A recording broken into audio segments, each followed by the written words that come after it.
tell lots of stories. This is the kind of show that has stories. I've had almost 300 dirty jobs, and every one is a story. But this one I don't tell to just anybody.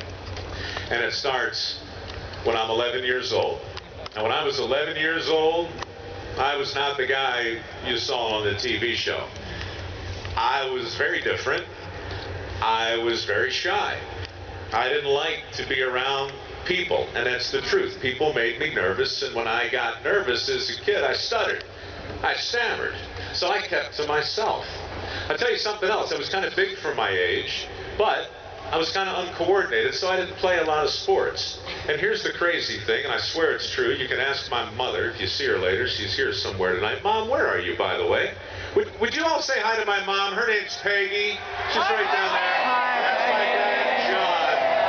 I'm going to count to 3. Please say hi, Peg. Hi, John. 1, 2, 3. Hi, Peg. Hi, John. Thank you very much. I don't think they've ever heard anybody yell at them before like that. That's good for them. My father, when I was 11 years old, was horrified by the way his son was turning out. You can imagine. He wanted to do something, get me out of my shell. So he sent me to Troop 16 in Baltimore, Maryland, Delaney District. Back in those days, rock on, Delaney. You got it. Back in those days, Troop 16 met in the basement of Kenwood United Presbyterian Church. Now, this was a church I was familiar with. My grandfather helped build it.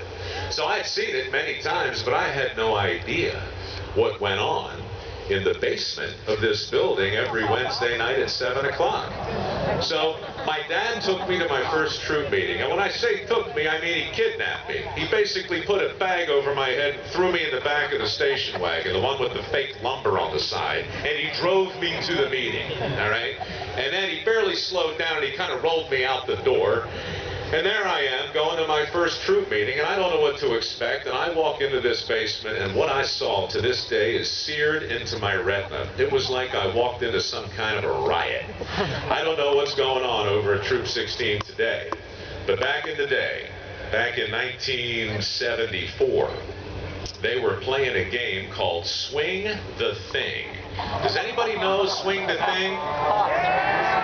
My God, this is a game invented by an idiot. The way it works, you get a tent bag and you fill it full of wet rags, and then you tie a piece of rope to it about 12 feet long, and then you form a circle, and somebody gets in the middle and starts to swing this bag around the floor real fast, and everybody in the circle jumps over it. And if you don't jump over it, it hits your ankles and boom, down you go like a cheap card table. That's how you play Swing the Thing. Last one standing wins. It's insane, but that's what they were playing.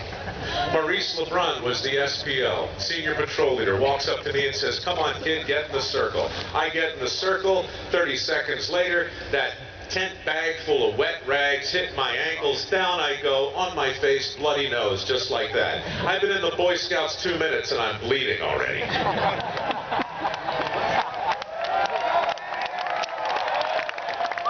as I might have mentioned, I'm not a big fan of bleeding, not a big fan of the sporting activities. It's not going well for me, so I sit out and watch the rest of the game go on, and after that game's over, it's time for a new game. We go outside to the field behind the church for a little game of something called British Bulldog. Yeah! Anybody play British Bulldog? Yeah! British Bulldog is a game invented by an idiot. And here's how it works, for those of you that don't know.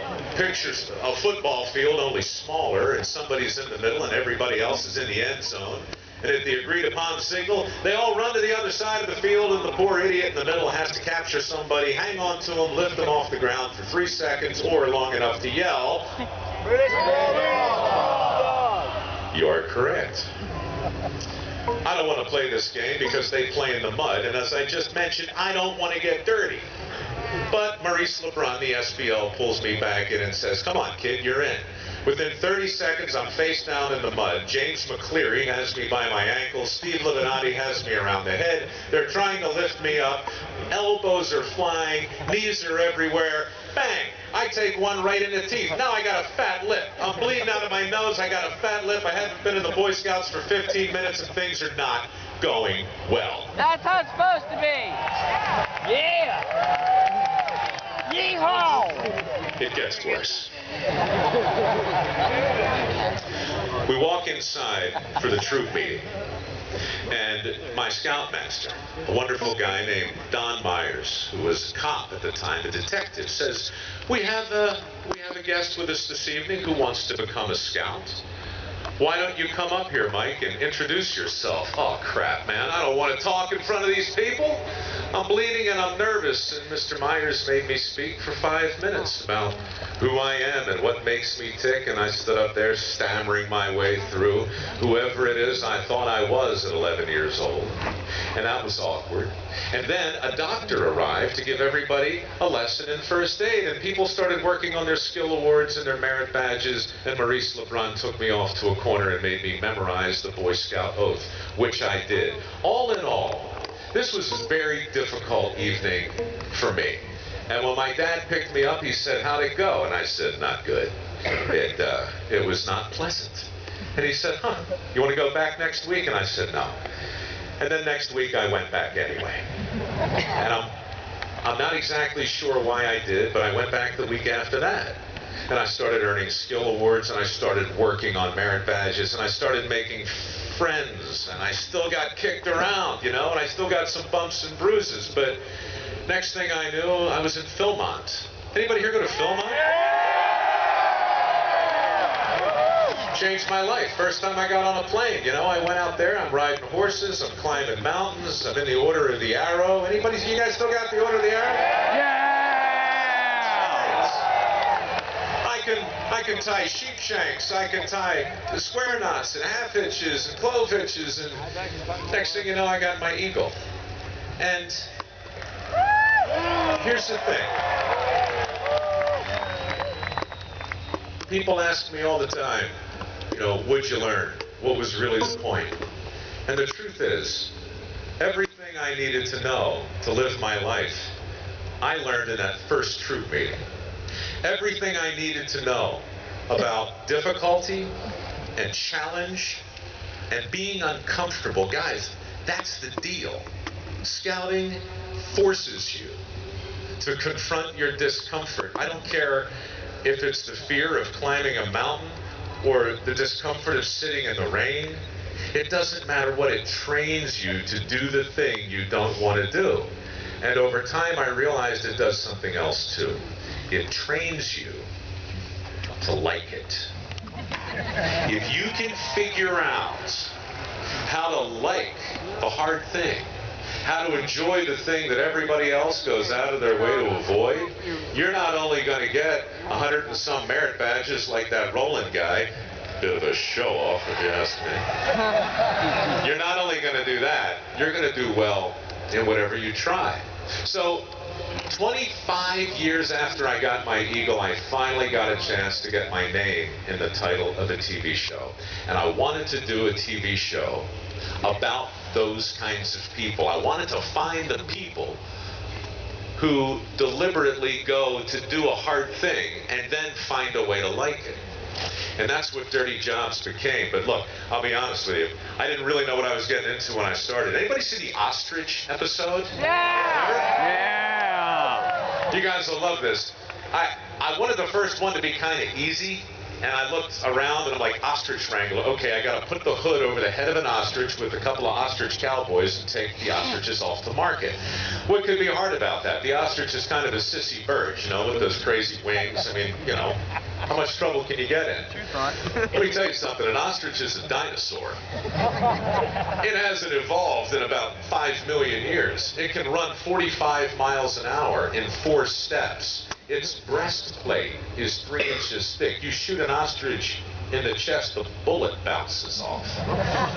I'm not kidding. They can kick with 2,000 pounds of force per square inch. And while I was sitting in the car preparing to go wrangle these ostriches, I'm reading about all this. And behind me, the guy had left his door open on his pickup, and one of the ostriches charged it and ripped the door right off of his hinges. Just like that. Moments later, I have to get out of the car and into the ostrich pen to do one of my very first dirty jobs. And it was in that moment. It was 25 years before that, just like that, my first troop meeting, and it's swing the thing. It's British Bulldog. It's get back in the dirt. It's be uncomfortable. But it's have fun while you're doing it. That's what Dirty Jobs has been this whole time. So look, this is where I need your help, all right? I understand that a scout is clean. But just in case I might have forgotten the message, I've written it on the back of my shirt. He's also not afraid to get dirty. It's really pretty simple. And I need for you guys to help me get the message out there. Now this is going to sound like a crazy idea, but what about a Dirty Jobs merit badge? I'm not a preacher, but if I were, I'd say, can I get an amen? Amen. Dirty Jobs merit badge. Right? I want to read you something. I wrote it a couple hours ago.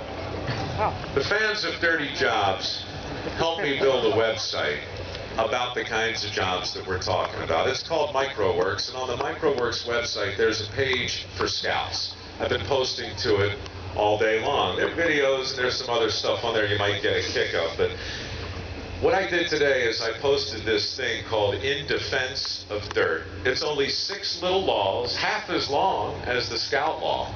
And I'm going to read it to you now, and if you like it, I'm going to ask you to basically sign the petition. Stop by the site and tell me what you think. But look, it's real simple. 1, I believe the willingness to get dirty is fundamental to civilized life. Who's with me?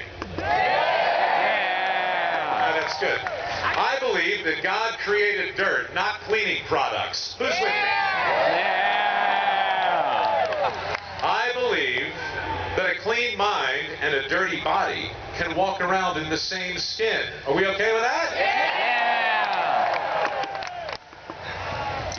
I believe that honest work looks a lot like dirt. I'm sure of that. I believe that dirt is not a 4-letter word. All right, it is. That's stupid. But you know what I'm saying, right?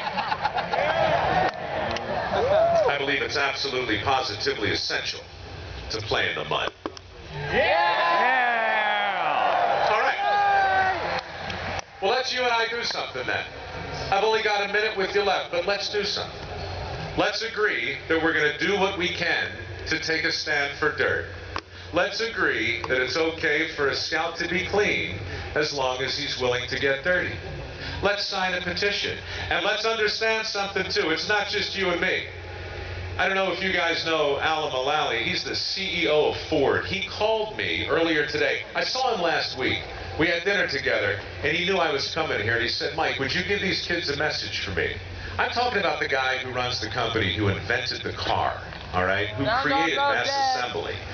He said, you tell those guys, you tell them that whether it's a car in a Pinewood Derby or a Ford F-150, it doesn't make any difference. We're talking about the soul of the country, the business of making things, the art of manufacturing. You can't do that unless you're willing to get dirty.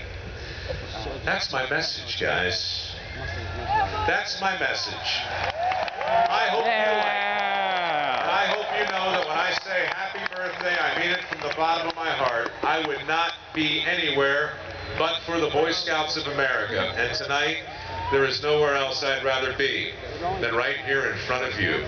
Happy birthday, and many happy returns. Yeah.